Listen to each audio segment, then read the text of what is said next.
साहेब यांची आम्ही भेट घेतलेली आहे आणि आपल्या म्हणण्यानुसार उद्याची बैठक ठरली होती, परंतु त्यांना काही अडचण आली तर परवा गुरुवारी दुपारी 1 वाजता बैठक मंत्रालयामध्ये लावलेली आहे आणि त्या बैठकीला मी आणि सदाभाऊ स्वतः वेळ काढून उपस्थित राहतोय आणि तुमच्या सगळ्या प्रश्नांची सोडवणूक व्हावी यासाठीची भूमिका आम्ही तिथं लावून धरलेली आहे. मला जे सगळे विषय आहेत तुमचे महागाई भत्ता असेल, मेडिक्लेम असेल, तुमच्या जातकाठी असतील, अनेक विषय ते काही एसटीचे विषय न संपणारे सगळे विषय आहेत आणि ते विषय सगळे आपण लावून धरू आणि त्यामुळे तुम्ही चिंता करू नका. बाकीच्या संघटना त्या या सगळ्या विषयात दुसरं असते तर आता तुम्ही टेन्शन घेऊ नका. आपण सगळे विषय लावून आपला सगळ्यांचा विषय एकच आहे की कर्मचाऱ्यांचा विषय हा मिटला पाहिजे. एसटी कर्मचाऱ्यांना राज्य सरकारच्या कर्मचाऱ्यांच्या लेवलचं पगार मिळाला पाहिजे ही आपली प्रमुख भूमिका आहे, प्रमुख मागणी आहे. अधिकारी चुकीच्या पद्धतीनं वागतायत, एमडी मागजागत करते, ते सगळे विषय आपल्या तुम्हाला माहीत आहेत आणि त्यामुळे आता हे आपले सगळे विषय सुरूच राहते. आता एमडीला वाटते की जणू काही माझ्या बापाचंच आहे, आता त्याला 4 दिवसाचा तू आहे, आज ना उद्या तू निघून जाशील, हे सगळे विषय सगळे आपले आहेत. परंतु आपले जे विषय आंदोलनातले आहेत ते आंदोलन तुम्ही एकदम यशस्वी केलेलं आहे. कारण मंत्री महोदयांशी आम्ही चर्चा केली, मंत्री महोदयांनी आम्हाला मगाशी वेळ दिला. मी सदाभाऊ होतो, तुमची काय काही गडी तिथं होती आम्हाला वाचवर हे करत जातात का नाही तिथं त्यांना म्हणलं जावा तुम्ही तिकडं, कारण तुमचा पण विश्वास आमच्यावरती आहे असं पण परिस्थिती नाही.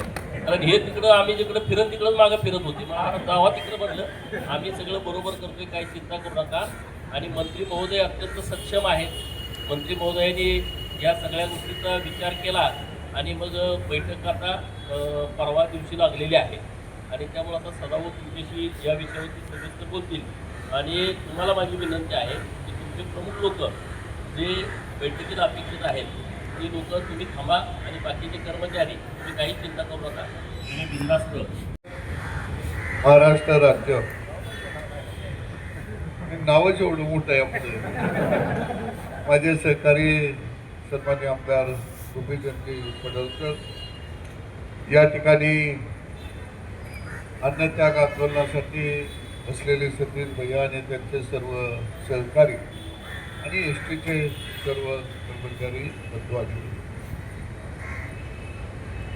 निश्चित तुमच्या या आंदोलनाची दखल शासनाने घेतलेली होती आणि सन्मान्य आमदार साहेबांनी तुम्हाला सगळा घटनाक्रम सांगितला पाहिजे तो परत सांगत.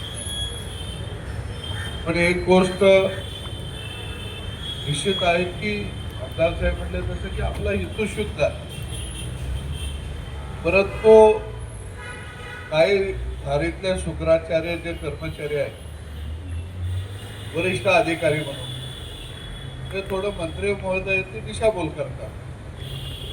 त्यांना वाटतं की या संघटनेकडे फार लक्ष देऊ नका, जे पूर्वीचे गब्बर सिंग आहेत त्यांच्याकडे लक्ष द्या. पण त्यांना माहित नाही त्या गब्बर सिंगाचे आम्ही बाप आहे पूर्ण आणि योग्य वेळी भविष्यामध्ये काही प्रसंग उभा राहिला तर महाराष्ट्रातलं एस टीचं चाक सुद्धा आम्ही हलवू देणार नाही हे आणि ते एसी मध्ये बसलेल्या आणि आता गणपती जवळ आला एसीत बसलेल्या सावलीत बसून पंख्याखाली काम करणाऱ्यांना आमचा काय फटका असतोय माहीत नाही. माहिती आहे त्यांना, कारण त्यांना एक माहिती असलं पाहिजे की जसं गाडीचा टायर आहे त्या टायराची वादी बी तयार करायला येते आणि ते चपकाला दांडक्याला बांधून हाणायला बी येते. ती योग्य वेळी करू आपण, ती गरज भासू नये. आणि म्हणून निश्चितपणानं आपल्या मागण्यांच्या संदर्भामध्ये मुख्यमंत्री सकारात्मक आहे, परिवहन मंत्री सकारात्मक आहे, हे काय सकारात्मक आहेत की तुमच्यामुळे आहेत परिवहन मंत्री सुद्धा. आणि निश्चितपणानं आपण एकसच राहूया. तर काही लोक तुमच्यावर टीका टिप्पणी करतात. 50-60 वर्ष फळं लुटायची सवय लागलेली होती, त्यांना आता वाटायला लागलंय की आपल्या ताटात वाटी बी राहीना, आता तो आण घालायचं कशा याची चिंता काही लोकांना आहे.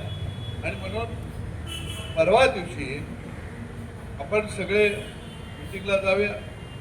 त्या ठिकाणी निश्चितपणानं आपली बाजू आपण लावून घेऊ. आपल्या ज्या मागण्या घर म्हणावा ते 2 आमदार योगायोगानं एक विधानसभेत आणि एक विधान परिषदेमध्ये एसटी कर्मचाऱ्यांची बाजू घेऊन तिथं लढवलं.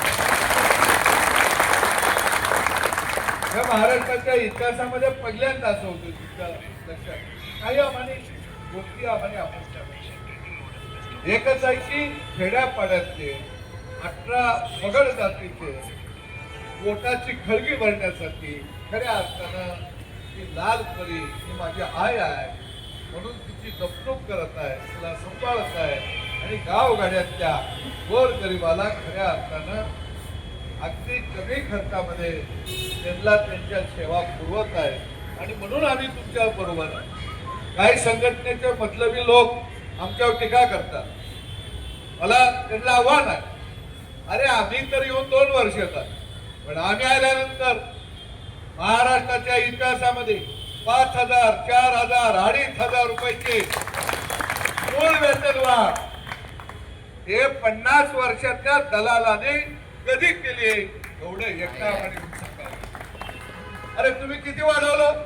200 रुपये, 300 रुपये, 400 रुपये. अरे आम्ही 5,000 रुपये वाढवलं आणि लाखो कामगारांना खऱ्या अर्थानं आम्ही दोघांनी त्या ठिकाणी दिलासा दिला. त्यामुळं टीका करणाऱ्यांना मी खरंच आपल्या माध्यमातून सांगतो, अरे एसटीचं खरकाट तुमच्या मिशीला लागलंय, आमच्या वटाला